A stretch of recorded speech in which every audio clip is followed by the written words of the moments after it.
je vis mes deux lascars partir en catimini vers la montagne. Je ne pouvais pas les laisser tout seuls.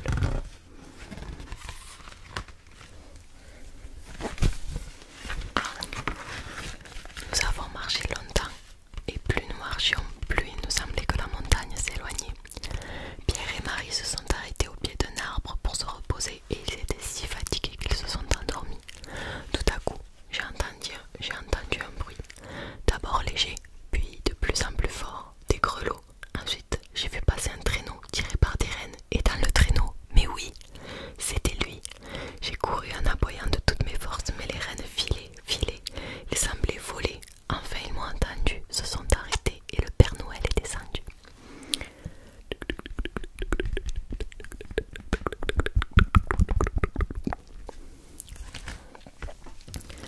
J'ai conduit le Père Noël auprès de l'arbre. Les enfants s'étaient réveillés et nous regardaient avec des yeux tout ronds.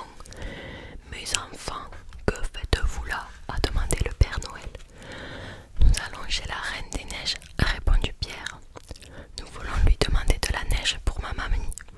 La Reine des Neiges, a répété le Père Noël, mais elle habite très loin, très haut dans la montagne, au milieu des glaciers. Vous serez mort de froid avant d'arriver. Rentrez vite chez vous. Les enfants ont commencé à sangloter. Arrêtez de pleurer, a dit le Père Noël en tendant une poupée à Marie. Je vais vous aider, mais dépêchons-nous, la nuit va bientôt tomber. Allez hop, montez dans mon traîneau. Aussitôt, les rennes se sont envolées. Nous n'avons même pas eu le temps d'avoir peur. Nous étions déjà arrivés devant le palais des glaces.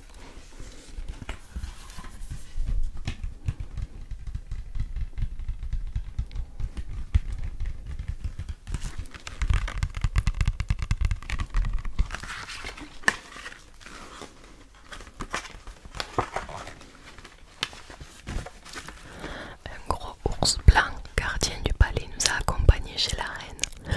Le Père Noël a expliqué très poliment ce que désiraient les enfants, mais Sa Majesté s'est mise en colère. Je suis la souveraine des neiges, a-t-elle crié. Si cela m'amuse, je provoque des tempêtes, je déclenche des avalanches, et si je veux garder ma neige, je la garde. Personne ne décide à ma place. Alors le Père Noël a pris la poupée qui était dans les bras de Martine et l'a tendue à la reine. Lorsque vous étiez petite fille, je vous ai souvent apporté des poupées comme celle-ci. Souvenez-vous, ma belle reine, vous aimiez alors jouer aux boules de neige. La reine a regardé la poupée, posée sur ses genoux, et son visage est devenu plus doux. Elle a même fini par sourire. Oui, a-t-elle dit pensivement, les poupées, les boules de neige. Puis elle a rendu la poupée au Père Noël et a ajouté: d'accord pour la neige, je vais voir ce que je peux faire.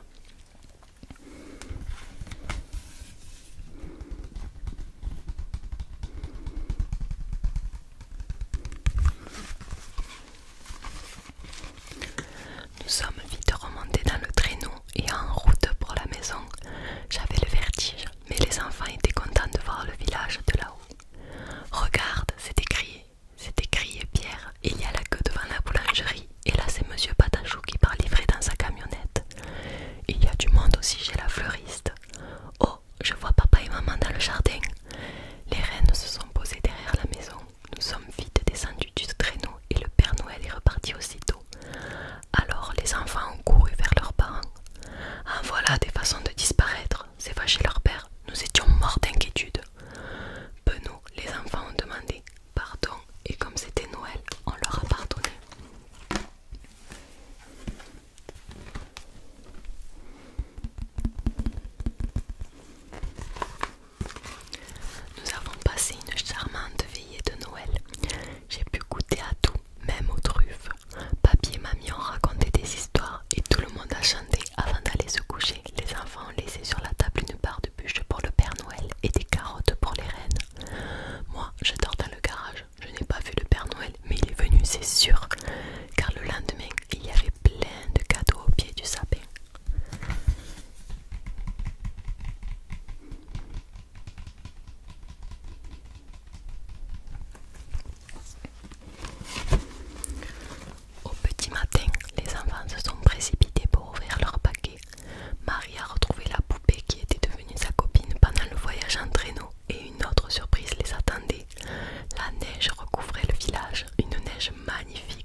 cerise.